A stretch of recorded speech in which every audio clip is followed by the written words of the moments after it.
to all the dispossessed youth of Africa, for perpetuation of communion with ancestral spirits through the fight for African freedom, and in the firm faith that the dead, the living, and the unborn will unite to build the destroyed shrines. Selah. Hello and welcome, beloveds, to another special message from the Ancient Ones. Let's start off by clearing the energies so that we make sure we're just hearing from the highest of highest level Ancient Ones.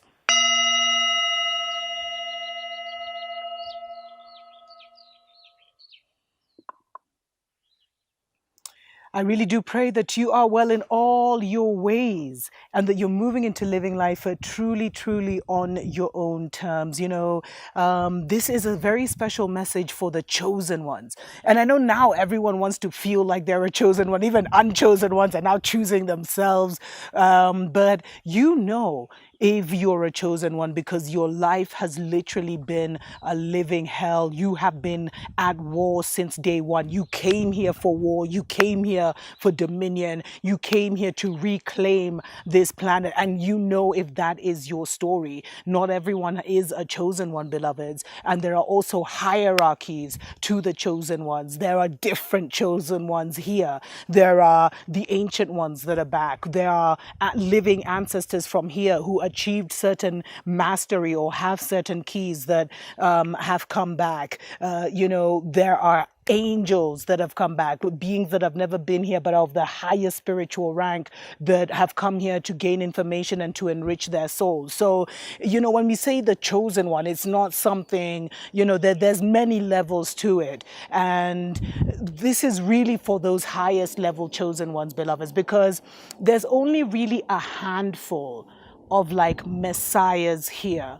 Then maybe there's a dozen or 2 dozen like masters, you know, masters who were able to achieve certain mastery while they were here, who were able to clear out their karmic cycles, who are now back here to help, who became like the Buddhas of this world, etc., etc., are able to achieve that enlightenment, and they are here. But that's only like maybe 2 dozen, you know, and then other beings who are other spiritual warriors, either who have come to support, because whenever a high level being like a messiah decides to incarnate here, it's like a commander of the armies of the heavens, beloveds. Whenever the spirit is getting to make a huge move, they will send one of these commanders, these high level rulers of worlds, beloveds, to come and incarnate here so that they can command the armies of the heavens while they're right here. Beautiful stuff. But when they come, these high level beings that are here, they don't come alone. Hundreds of thousands of beings have incarnated from their worlds to support their missions here. So it's like when they start their great work, you know, the great messiahhood, you will see that they will just be able to create this mega organization in what seems like so easily because they're so supported. They can't just come here just like that. They ain't just anybody. And so there are different hierarchies of chosen ones. And the reason I say that is just so that we operate with a certain level of humbleness.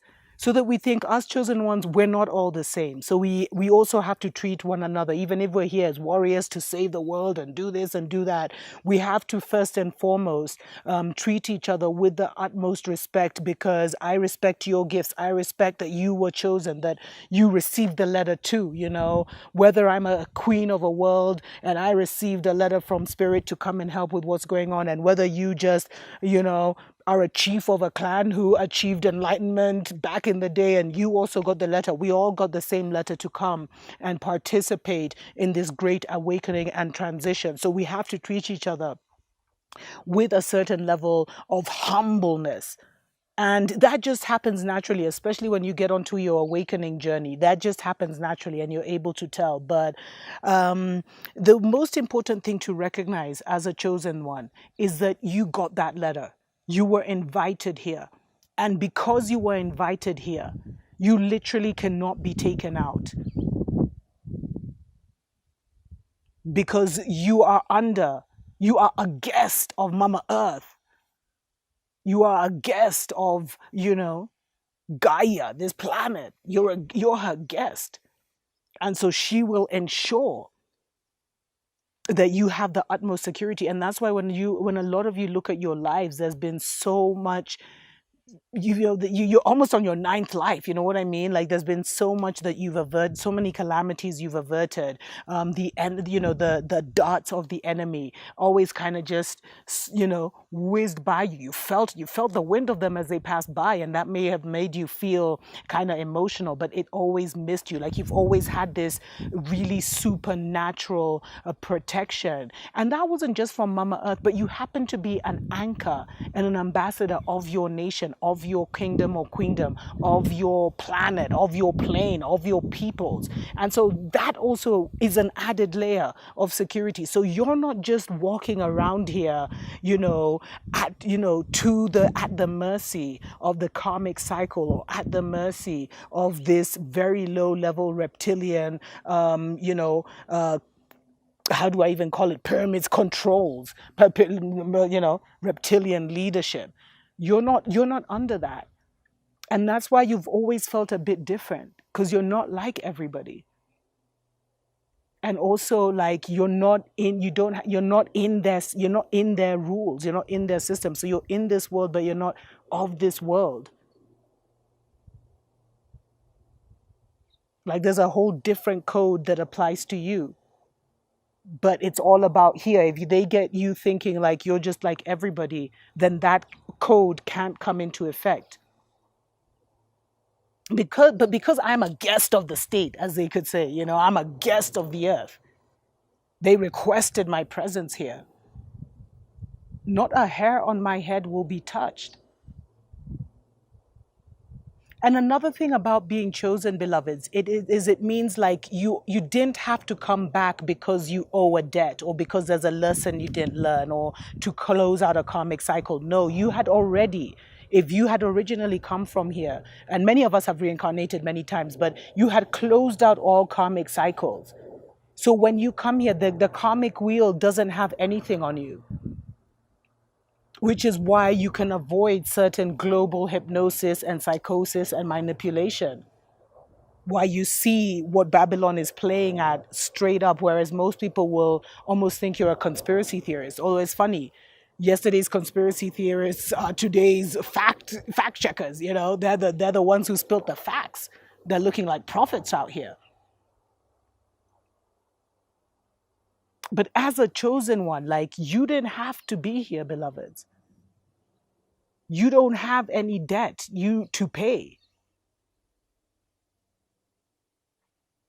You came here to get information, to gather information. You came here on your own mission. All of us have different missions.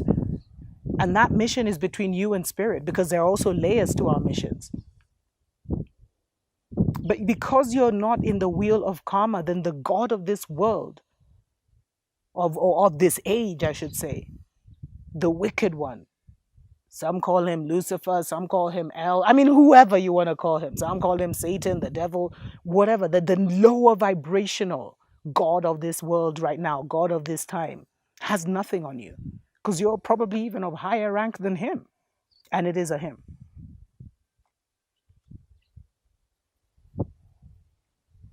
So that's why your guardians and your spiritual team removed you from certain situations which they felt would make you create a karmic cycle for yourself, because you don't have any. And that's been the greatest thing that they've been trying to avoid, is that you don't get back into a toxic cycle where you come here, you interact with lower vibrational beings, they make you take them out in a moment of rage, and then now you have to come in the next lifetime to pay that debt, to them.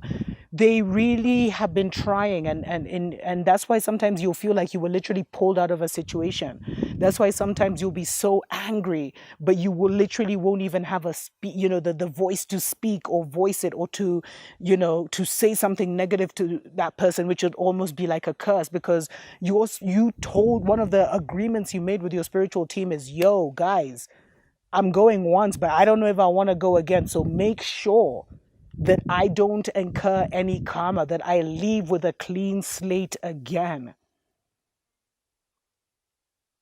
And that's why you took on this spirit of servitude, like deep servitude, where you are of service to humanity at such a level where people even think you're dumb. People will even think, you're naive.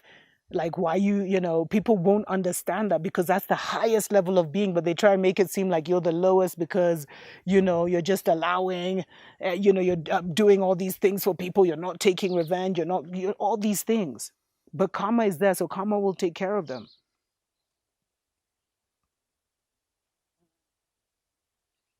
But that's one of the agreements, like, yo, make sure that I don't incur any karma where I have to come back. And there's something about having children and re-engaging in a karmic cycle. But let's take a short break. We'll be right back. Wake up, wake up, wake up, wake up, wake up, wake up, wake up. Wake up, Africa. Welcome back, beloveds, to a special message from the Ancient Ones to the Chosen Ones. My name is Dr. Mumbi Seraki, and if you're a chosen one, you'll totally get what this message is about. You see, another thing, beloveds, is like in order to not enter the karmic wheel of this life again, it was also very specific who you had children with. And unfortunately, you might that you're having a child with the wrong person. I don't want to offend someone because some people have had children and their children end up being a demon child, but sometimes having that child in which was not in your narrative, was not in your plan, can pull you into this karmic cycle because now your genes are attached there. So there will always be an energetic attachment that is still here. But if you, as a chosen one, and I guess this is the next message, like really, as a chosen one, you can't move anyhow. You can't be with just anyone. You have to be extremely careful in your engagements, beloveds, because we don't want anything that will tie us down here. We want to maintain the same highest level vibration that we've come in with the highest access to the highest knowledge, access to the highest powers, the highest information, and with the highest level of security. We always want to come here as royalty. We don't want to move down that. And you see, if we engage in certain things, it could lower our rank by the time we're leaving here. This is like a video game, you know what I mean? You come in as a king, and if you don't play your cards right, you could leave as a pauper in this world where you have to now come back because you have all these debts for people. So we have to be very mindful of how the relationships we're engaging with and who we're having children with, beloveds. Because there's certain bloodlines that we are supposed to be bringing in. We're supposed to be having certain children from our cosmic planets, our cosmic worlds. And so if we do that, then that's just our cosmic world's bloodline, and that establishes a new royal bloodline. But if you're out here having children with demons and with other entities, that means that your energy goes into those, and that will tie you down here, beloveds, and ensure that you will now have to enter the wheel of reincarnation again in order to collect your energy. And a lot of chosen ones also came to collect some of their last fragments. Although the real chosen ones, like you, were clear, but maybe some last energetic fragments on the hierarchy. I don't want to say higher chosen ones, lower chosen ones. I know guys are going to start catching feelings, but you came to collect the last fragments. That's why, and to clear out any little things. Those are the majority of chosen ones. You get to come in here to perform a service for humanity, and in return collect any energetic fragments that you may have left of yourself before that side of Babylon totally collapses.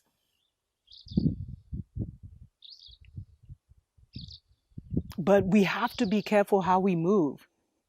And you see, it's not to say like sex is bad or we shouldn't have sexual relations, but it's with who. Because some people may be brought into your life, it may feel like a one-night stand or a one-week stand, and maybe you guys were just supposed to activate each other, activate certain giftings and stuff. But if you don't have that level of understanding and maturity, then you'll miss it.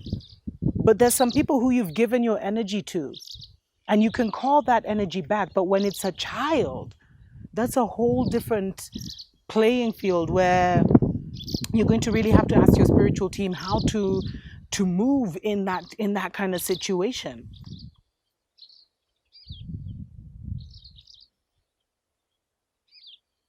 But as a chosen one, like your royalty, kings and queens don't go out there just doing anything. There's limitations to who you can mingle with, who you can hang with, who you can interact with, who you can have children with, who you can marry. That's how you have to look at yourself. And you also have to see yourself as a warrior, as a soldier, as an army general. Some of you are generals in this thing, which means like there's no emotion to it. You have to just ride out that wave. I love it. You have to just ride out that wave, beloveds, of being low, or feeling lonely, or feeling like there's no one. And it's not easy, like there's no one with you in some of these battles, but it's not easy. But you just have to remember that this is a spiritual war that you entered. So those things, and the war is here. It's not even physical. If it was physical, some of us could use our powers. It would be so easy. But it's here. It's about maintaining control of your mind. It's more. It's a little bit more tricky.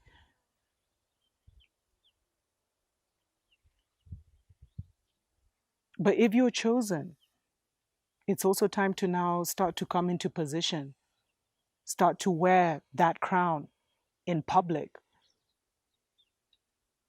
And I know we've been in a season of isolation, but it's like the Great Spirit is now calling us to come out again. Because as I told you, we were going through like a death and resurrection experience. Maybe I'll do a whole show on that. And so now it's like we're going to start to be called to come out, because even just our presence shifts atmospheres, beloveds. That's where some of us have gotten to. So the Spirit may get you to interact more, to go to certain events, to participate in certain things which before you weren't ready for. But as a chosen one, know it's time. And your security has gotten even, you were safe, you made it. So obviously you've been protected all this time. But your security just got beefed up to a whole other level, because it's time. Tuko pamoja.